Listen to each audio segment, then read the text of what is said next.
You think you want her, but the truth is, you don't. What you really want is relief. You want escape, and she just happens to be the drug that was available when the pain peaked. You romanticize her curves, her voice, her scent, but none of that matters. You're not chasing her. You're running from yourself. It started years ago, quietly. A lack of validation. A childhood with a mother too busy, too cold, too loud, or too absent. And now every time you feel unworthy, she appears in your mind like salvation. Your brain doesn't want connection. It wants sedation. You didn't fall in love. You fell into a coping mechanism. Every time you feel small, rejected, invisible, you look for her. Not her specifically, but the feeling she gives you. Temporary elevation. Temporary meaning. Temporary silence. And when she doesn't text back, when she chooses someone else, when she leaves, it's not just heartbreak you feel. It's the return of the truth that you never loved her. You used her, and now you're left with the withdrawal.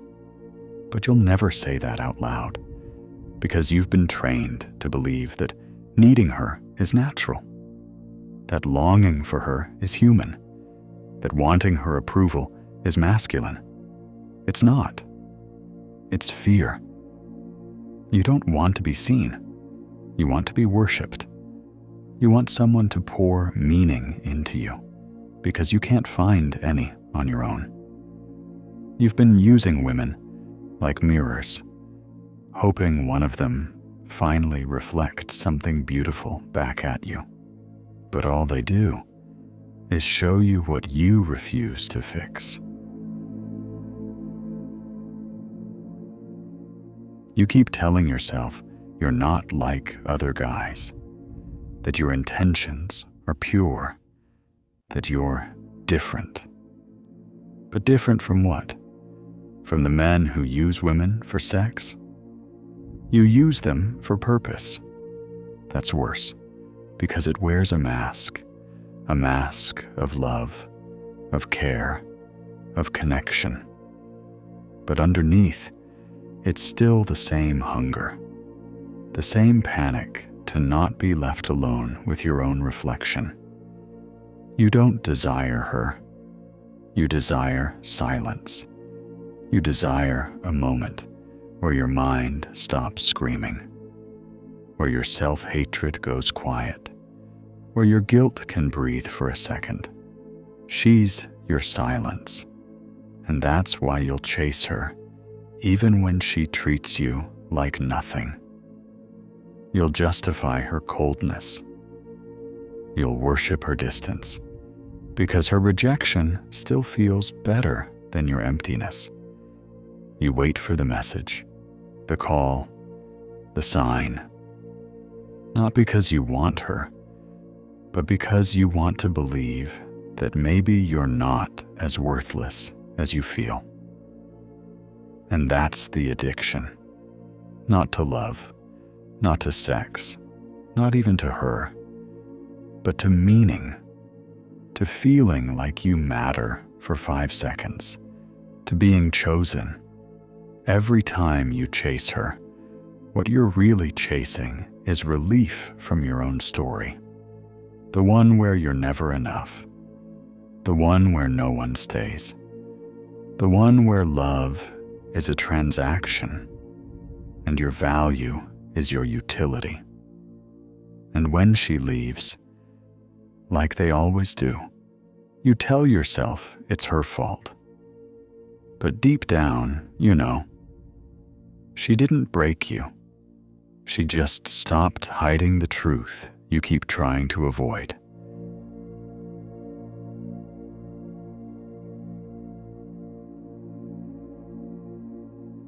She was never supposed to save you, but that's what you made her. You crowned her with the burden of healing your mother's silence, your father's absence, your own apathy. And now you're angry.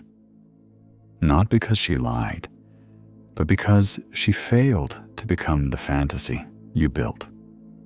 She didn't betray you. She just didn't perform. That's the danger of projection. You see what you need, not what's real. You fall in love with the role, not the person. And when they don't act the part, you feel abandoned all over again. It's not her. It's your inner child, still looking for someone to say, I see you. I want you. You're safe now. But women weren't built to be your therapist. They weren't made to be your mirror. And the more you force them into that role, the more they'll pull away. They feel it. Your hunger, your need for them to patch a hole they didn't make. You think they ghosted you because they're cold. No, they ghosted you because they felt the weight of your unmet needs, and it crushed them. You became too much, not because you were bad, but because you were bleeding and pretending not to be. No one told you this, but I will. Love cannot rescue a man who's drowning in his own silence. He has to swim first. Every time you said, I'm fine, you buried a part of yourself. Every time you smiled when you wanted to scream, you became less human and more machine. This is how it begins. Not with a breakdown, but with a slow erosion of needs, of voice, of truth. You created a self that could survive, but not one that could live. And now she's the distraction from all of that.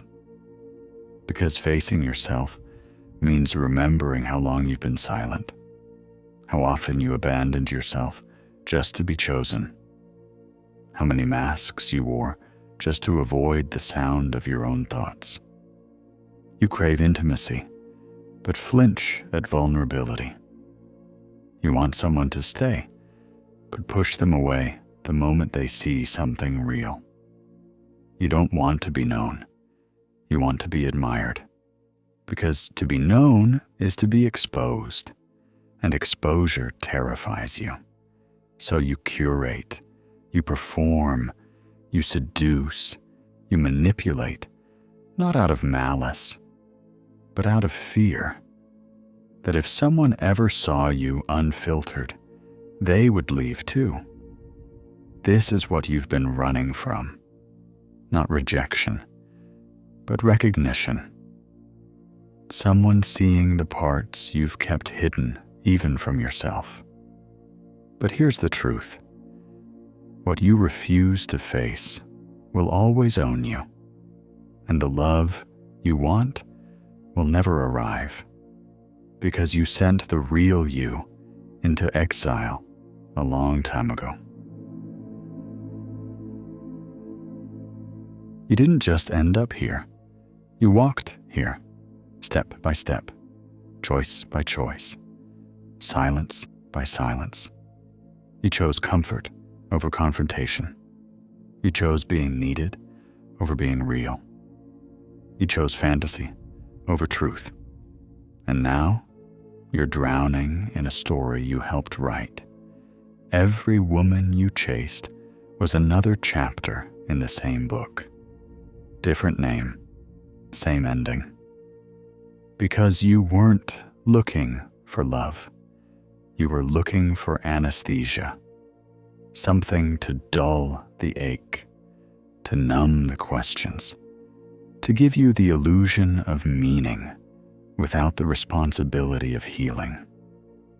You knew, somewhere deep, That the moment she got too close, you'd shut down. That the moment she loved the real you, you'd feel exposed, undeserving, ashamed. So you sabotage it. You ghost, you lie, you withhold. Then you blame her. Call her unstable, too emotional, unfaithful. While all along, you were never truly there. It's easier to say she left than to admit you never really let her in. This is the cycle, the same loop on repeat. Wound chases woman. Woman can't heal the wound. Wound blames woman. Wound looks for another. And in all this noise, you still haven't said the one thing that matters. I don't know how to love without fear.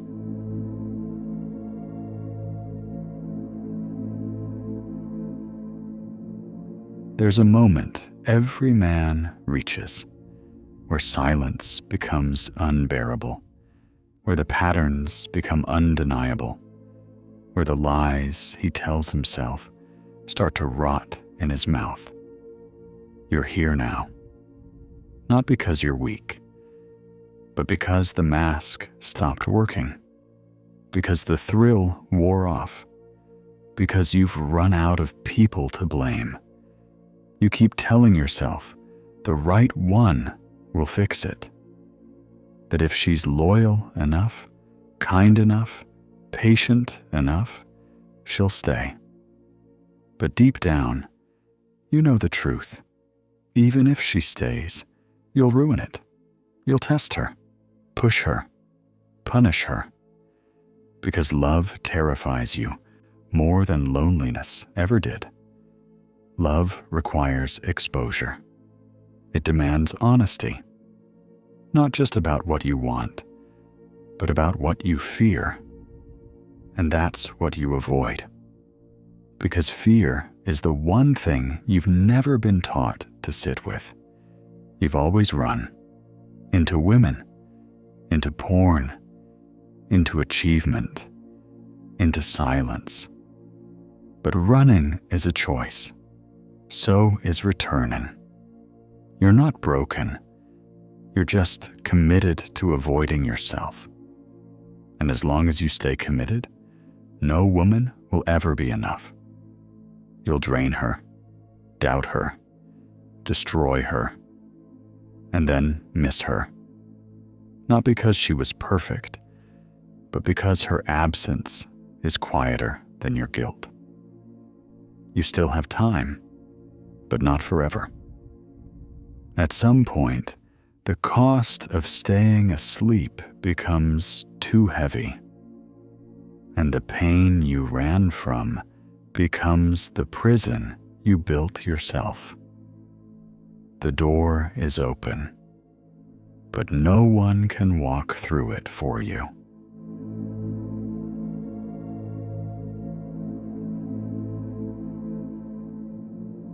You've spent years trying to silence the pain, with pleasure, with distraction, with her. But what if the pain isn't the problem? What if it's the invitation? You see, pain doesn't lie. It doesn't negotiate. It doesn't flatter you. It tells you the truth, louder than anything else ever will. It's your body saying, I don't feel safe here. Your mind saying, I've been carrying this too long. Your heart saying, I can't pretend anymore. But instead of listening, you sedate it. You swipe, you scroll, you chase bodies, you chase attention, anything to not sit still. Because silence terrifies you. Stillness confronts you. And the worst part of healing is how loud the truth gets when everything else goes quiet. That's why you always need someone, not to love, but to mute. You don't want love. You want anesthesia. But here's the paradox. The more you run from pain, the more control it has. The more you numb, the more lost you become. Because you never truly forget the wounds. You just bury them beneath layers of noise. And noise can't save you anymore. The truth is this: the wound is the beginning, not the end. It's the place where your false self dies, and the real one gets born. But birth isn't quiet. It's violent. It's messy. It's painful. And it requires one thing you've never given yourself: permission to feel.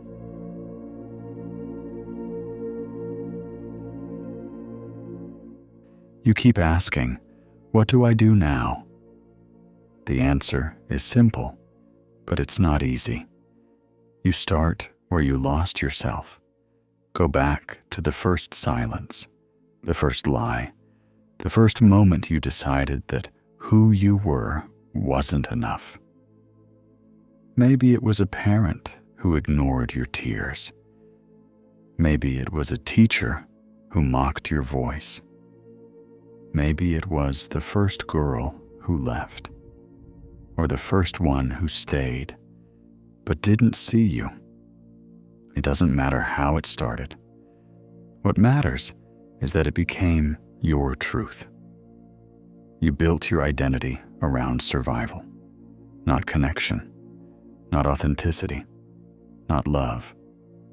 And now, you want to heal without tearing that false self apart.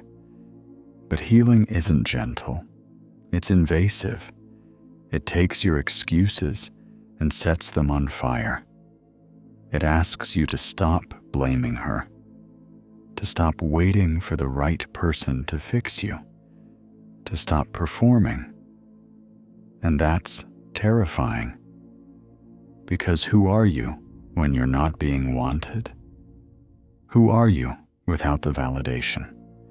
Who are you without the chase? You don't know. And that's the point. Healing begins where pretending ends. And pretending ends when you finally say, "I'm not okay." Not for sympathy, not for attention, but because it's the first honest sentence you've said in years. You don't need to figure everything out today. You just need to stop lying to yourself. Because the version of you that's always in pain, that's always chasing, that's always empty, that version was built, which means it can be unbuilt.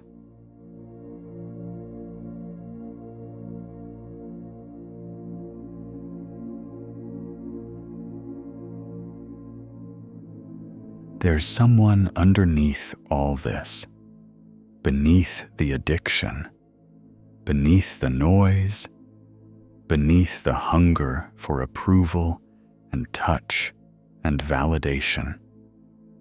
There's a version of you who doesn't need to be chosen to feel worthy, who doesn't need a woman to feel whole, who doesn't need to escape because he's no longer running.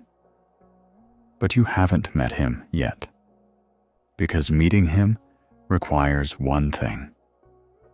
You have to kill the version of you that survived, the one who smiles while bleeding, the one who flirts to be seen, the one who lowers his voice, changes his words, hides his pain just to be tolerated. That version served a purpose. It kept you safe. It helped you navigate a world that taught you you were too much, too soft, too broken. But safety is not the same as peace, and surviving is not the same as living. The real you doesn't chase. He chooses. He doesn't beg. He invites. He doesn't hide. He stands. But don't mistake him for cold. He's not numb. He feels everything, deeply, fully, relentlessly. He just doesn't let pain make his choices anymore. This is who you've been avoiding, not because he's weak, but because he's powerful. Because once you meet him, you can't go back to being the version they wanted. And that's the real fear, isn't it? Not being alone, but becoming someone who doesn't belong in the life you've built. The life that was never truly yours.